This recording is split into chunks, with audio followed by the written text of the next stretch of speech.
If you want to know how to follow up after a job interview, you have come to the right place because I'm going to tell you how to do it. I'm going to tell you the best way to do it. And I'm also going to tell you how you can separate yourself, how smart people separate themselves, how they separate their follow-up from other candidates, other people who have applied for that same job. I'll tell you that. And that, my friends, that's up next right here on Over 50 TV.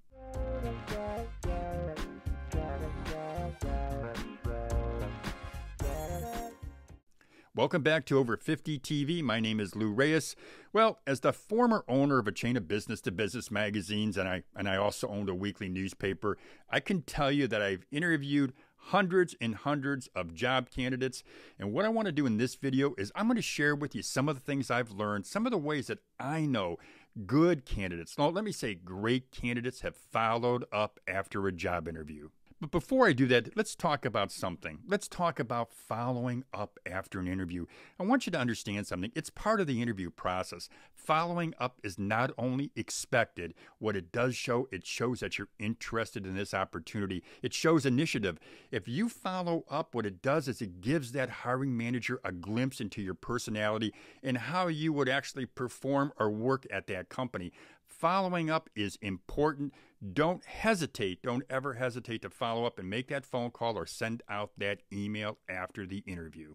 Now, something that I learned a long time ago is that the follow-up process really begins at the end of the interview while you're still in that person's office. As soon as you're done interviewing, look at that person and just ask, hey, when would be a good time? When would be a good time for me to follow up with you? Now, if the hiring manager or let's say it's somebody from HR, doesn't matter. To me, what matters is if you are a potential or considered a potential candidate, somebody that maybe ranks in the top 10 or maybe the top 5, if you're up that high, they're going to give you a date. And they're going to give you a date because they don't want to lose you to another company. Hiring takes a lot of time. It takes a lot of money. So if you're in the top 5 or top 10, yeah, they're going to give you a date.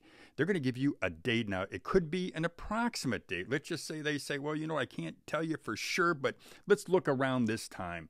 To me, that's a good sign. Now, maybe what they do, and I've seen this where they're kind of rigid, and they'll say, well, I can't give you a definite date because we are interviewing other candidates, and that could take a few weeks. So they're not giving you a definite date. Well, you know what? That's okay. That's okay if you just say, you know what? I understand. If it's okay, we'll follow up, let's say maybe in 3 weeks, if that's all right with you. They'll look at you, and more often than not, they're going to say yes. And what that says to me is they haven't ruled you out. Now, if they absolutely can't give you a date, that doesn't mean they aren't interested. But I have found this. I found that if they don't give you a date or even an approximate date, it's likely that they don't consider you a serious candidate for that position. Or what it could mean is, listen, you're a fringe candidate. I can't give you a definite date. If you want to take another job, that would be okay. That would be okay. But it doesn't mean you're out. It just means you're probably not in that top 5 or top 10 candidates. Now, regardless of whether or not they've given you a follow-up date, your next step is to immediately after the interview, you're going to email them and you're going to thank them for the interview and you're going to let them know that you're looking forward to hearing back from them. Now, this is pretty standard practice, so I shouldn't be telling you something that you don't already know. But I'll say this, something that they know is you will continue your job search. Approximately 7 days after the interview, send them a second email. But in this email, don't say you're following up. Instead, say something like, hey, Sally or John, I came across this article about one of the things that we discussed during my interview, and I thought you'd be interested in reading it. Now, a good way for you to come up with something that they might find interesting is setting up a Google Alert account. When you do this, you're notified about pertinent items that you might want to send them. Now, to me, this is a great non-invasive way of staying top of mind. You know what? I've never known a hiring manager or a business owner, and I've known dozens who didn't respond to this, what I say, kind gesture. So let's fast forward to the time period that you're expecting. You're expecting to hear back from the hiring manager. Only this time, you don't hear back. All you hear is crickets. There's no response. There's no email. There's no Dear John letter.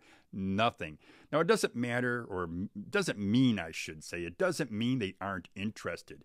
Now, it could be that they're just busy. So don't read into it. Sometimes you're not following up with the hiring manager. Maybe you're following up with the HR person. Now, they're busy people too. By the nature of their job, they are doing a lot more than interviewing job candidates. So don't let your feelings get hurt because they didn't follow up with you when you expected. And don't think that you're not wanted. Now, it doesn't matter who you're following up with. And I know some people say if you're following up with HR, you do this, or the manager or the hiring manager, you do that. No.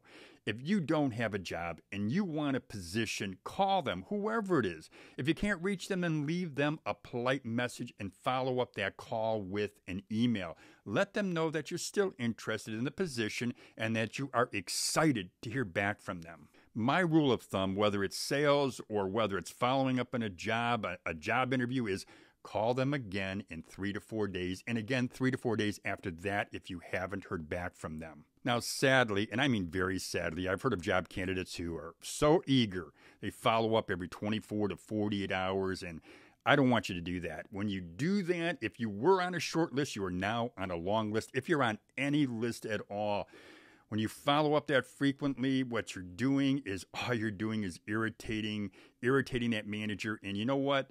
I don't know a manager out there who thinks annoying is cool. If you haven't heard from them, let's say in 2 weeks of being told that you'd hear back from them, I'd stop contacting them. It's either doubtful that they're interested or still interested in hiring you, or maybe filling that position is not a priority. You never know what can come up. I wouldn't rule out the possibility of working there, but what I would do is I would just stop contacting them. Now, at this point, it's very important not to overthink. They don't want to hire me, or maybe they filled the position with somebody else. Don't overthink it because you never know what's going on in that company. You don't know what they're facing. I've heard of people who got calls weeks, even a month or more later, out of the blue. They're told, hey, we had an emergency come up, and I'm sorry. We'd like to talk to you about the position. So don't rule it out, and again, don't overthink it. Now, let me share with you some follow-up do's and follow-up don'ts. Number 1, always be cheerful and positive. Number 2, keep your emails and phone messages brief. Number 3, if you're rejected, send a short, gracious email, a thank you letter, just saying, hey, I really appreciate the opportunity to interview. It's good form, and it could keep the door open to future opportunities with that company. Another thing, don't apologize for following up. It's part of the job process. Don't badger them.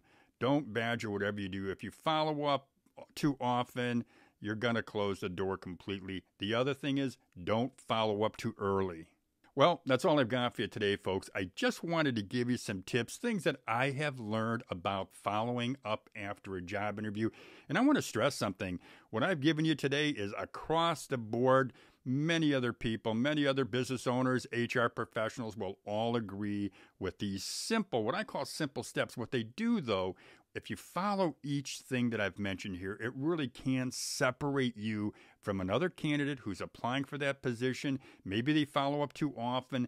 Maybe what they do is they badger to the point that they're off the list completely. But also you do show good form when you send someone an email just saying, hey, I found this information that you might find interesting. It keeps that door open. It keeps you top of mind.